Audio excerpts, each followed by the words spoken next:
Robin, as a group of people, how do you try and process last Saturday?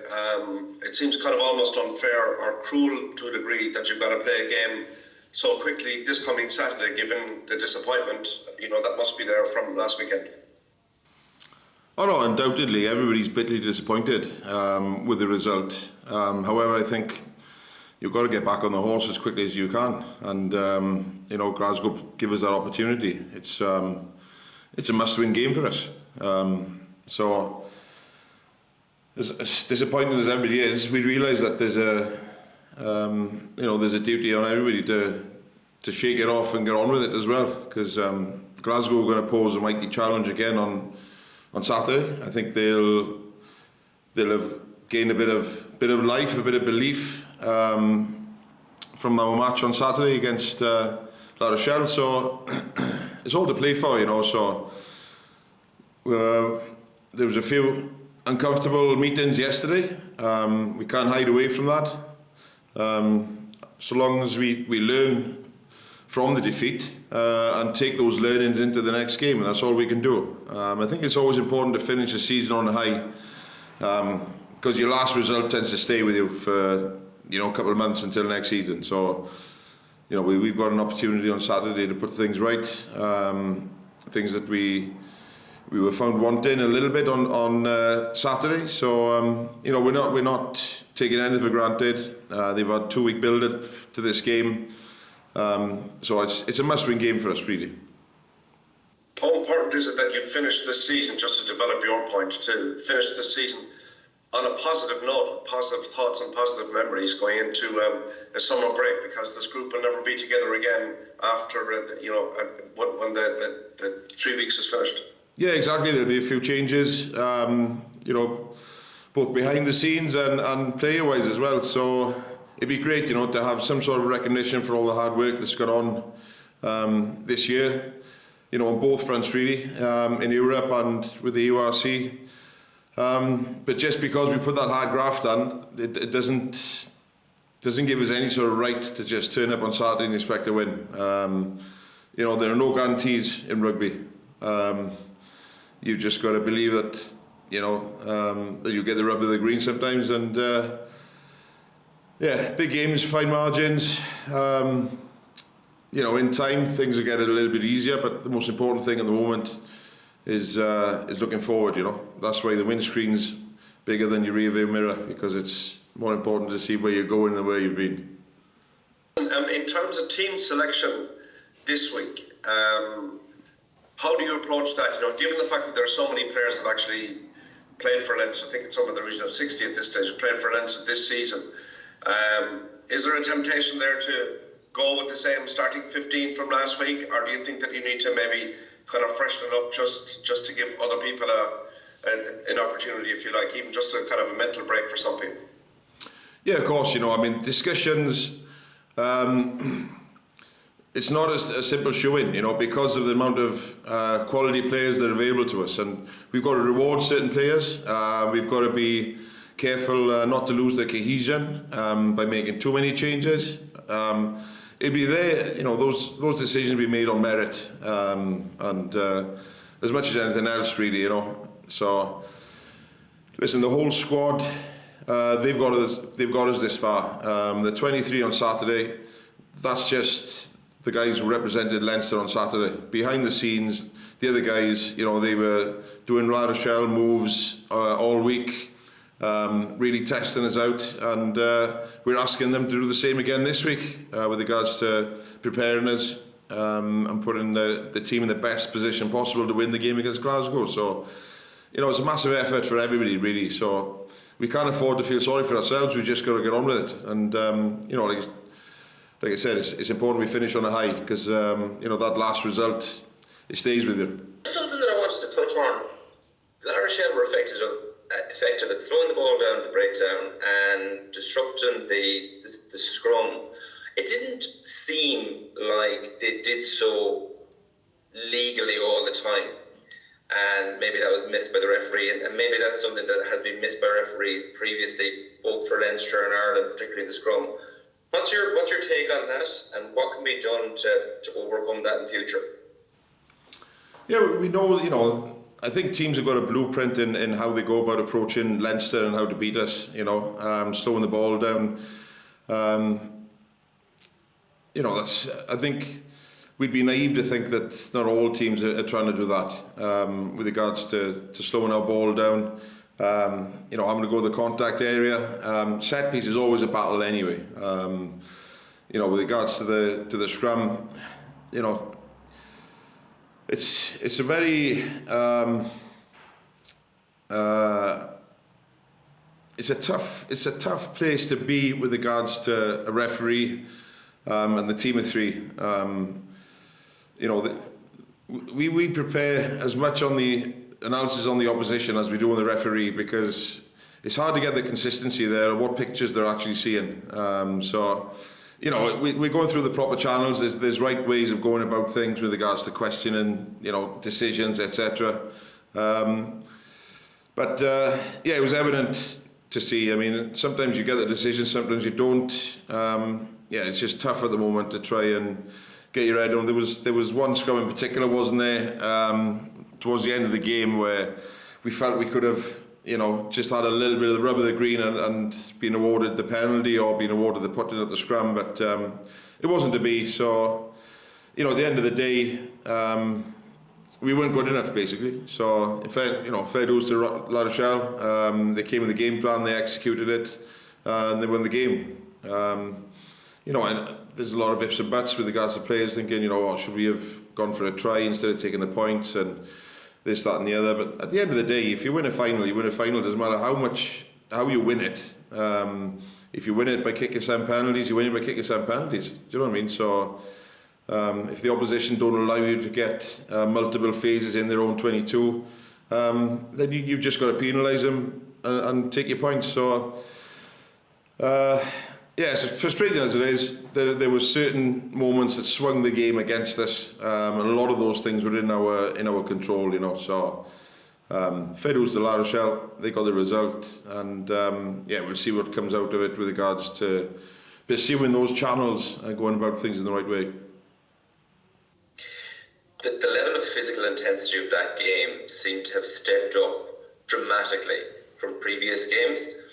Will that stand to you in the URC now, just being tested to that level, which it didn't seem from a spectator that you'd been tested to so far this year? Well, they're a big team. Don't get me wrong, but the physicality, it has been there previously. First half, I think the ball in play was 15 minutes. Again, teams are going to try and slow the ball down, especially at teams that are physically, bigger than us. And having gone through the South African experience with the Lions, they did exactly the same. It was hard to get any sort of rhythm, any flow into the game. There were non-stop stoppages. And again, I'm not, the referees, they can only do so much at the end of the day to try and speed things up. Wayne tried to stop the water breaks coming on the weekend, but it's hard. The physicality thing, listen, I don't know, it was like an international test match, and the number of internationals we've got in our team, they're well accustomed to that anyway. I think that's a given. I don't think it was a big step up with regards to that. I think their approach, their game plan, and the way they executed it was very good, I don't think it was a big step up, to be honest with you. Okay, just finally, and I know you've mentioned it, but has the talk now immediately switched to, okay, that was very hard, there's a lot of hard learnings, you said you had a couple of hard meetings, but is the focus now immediately on, okay, we still were in contention for one competition and one cup this year, so let's put all our effort and endeavour into that? Yeah, 100%. I mean, what's the alternative? Do you know what I mean? We can mope around all week and turn up and not produce the goods on Saturday in front of the supporters that have been great all the way along. They were down in Welford Road. They were here for Toulouse. The number of blue shirts out there in La Rochelle on the weekend, in Marseille for the La Rochelle game was outstanding. So listen, my son was one of them, and he made his way out there with his mate, and he had a whale of a time with the supporters there. So, you know, it's not the easiest journey to make to get out to Marseille to start off with. So, you know, we owe the supporters, and there's a responsibility and a respect that everybody should hold for the jersey, that you've just got to be able to park it and get on with it. And you know, professional sport, we need to be able to do that. No excuses. Just in terms of the mental resolve of the squad this week, you know, Leinster have bounced back from defeats before. I'm sure you're dwelling on some of that experience as a squad this week as well. Yeah, knowing that we've had to do it before, and we've got to do it again. Obviously, you know that there's no secret to it. It's just, you know, getting on with it. Roll your sleeves up, learn the lessons, take it on the chin, and make sure it doesn't happen again. So, yeah, that's it. What was it like in the dressing room after the game at the weekend, knowing that in some ways there's a second chance, a second opportunity? The season hasn't ended there. You know that while obviously it was a tough defeat, you know, plenty of days ahead and the road to hopefully URC title for yourselves. Leo Cullen having to do a press straight away after the game, which delayed his attendance in the change room. So there was a 10-minute period where we were all in a circle, staring into space, looking at the floor, and not a word was spoken. It was just everybody left to their own thoughts, trying to process things. There was no, I wouldn't have thought there would be anybody thinking about Glasgow at that stage. I think it was just a case of reflecting on what had just happened, and just trying to process it in their own minds. So I think it wasn't, I know it happened by chance, but it was good in a way that everybody was able to give that sort of 10-minute window to gather themselves, trying to put things into boxes upstairs in your head. And then Leo came in and said a few words, in fairness, you know, and just trying to pick everybody up, really. And maybe that was the first time that everybody thought, right, okay, you know, we can't dwell on this too long. We've got to, you know, go through thick and thin together, enjoy each other's company, because we had a, you know, fair old journey home as well. So, you know, just have a chat and just look after each other. Make sure we come back stronger next week. So that's what we did. And that pause for reflection, obviously in the chaos around the game, it can be nice to get those moments sometimes, because they don't often come around, I suppose, that people can gather their thoughts and think in the hectic nature of the professional game. Yeah, exactly. You've got the adrenaline is still in your blood after a game. You know, and for the non-playing squad that had travelled over there, the staff members that had travelled over there, they were all in the change room together. Everybody who's had a part to play in preparing the team to get us to the final, they were there in that change room. So I think, you know, I agree with you. It was nice to have that sort of 10-minute window just to put things in place. So that was I can't remember what the grieving process is. I'm not saying you know, it's only rugby at the end of the day. However, it was a grieving process with regards to acceptance and this, that and the other. Then anger comes. So we need to bring that anger and channel that anger on Saturday. Just, you mentioned, you know, winning a final is winning a final. You go about winning it whatever way you can. But it seemed almost a tactic not to kick to the corner. Was that so? No, I think all the kicks were pretty straightforward. The guaranteed threes, you know, as opposed to if it's a kick out wide, then that may say, listen, it's not a guaranteed three, we're going to kick to the corner. I'm not being disrespectful to the quality or the calibre of the kickers we've got, by the way. However, you keep the scoreboard ticking over. And you've got to trust in the players and how they feel, you know. Do they feel that, for instance, it was too much of a 50-50 call to go for, to call a scrum, etc. You know, we took a quick tap at the end of the first half that didn't quite come off. Again, we didn't execute it as well as we should have. Could we have kicked to the corner? Yeah, we could have, you know, but they didn't feel that was the right call to make. So you've just got to trust in they're the guys out there, you know, and that's all you can do as a coach. You provide them with a framework to work in, you know. Depending on your nature as a coach, that framework can be as tight or as loose as you want it to be. But there's a number of experienced players out there, and you've just got to trust them sometimes that they make the right call, you know. We conceded a 5-metre line out.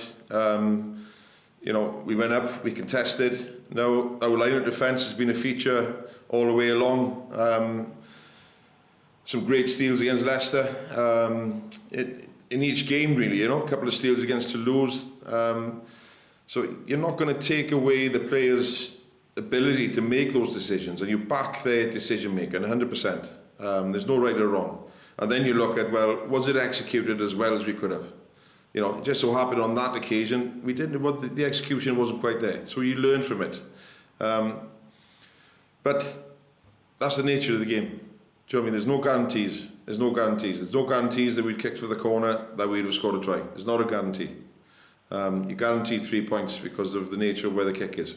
You take the 3. So, you know, those are questions I'm sure that they'll be bouncing around for a while. But I don't think there's a right or wrong. You've just got to have a feel. You've got to go with a feel.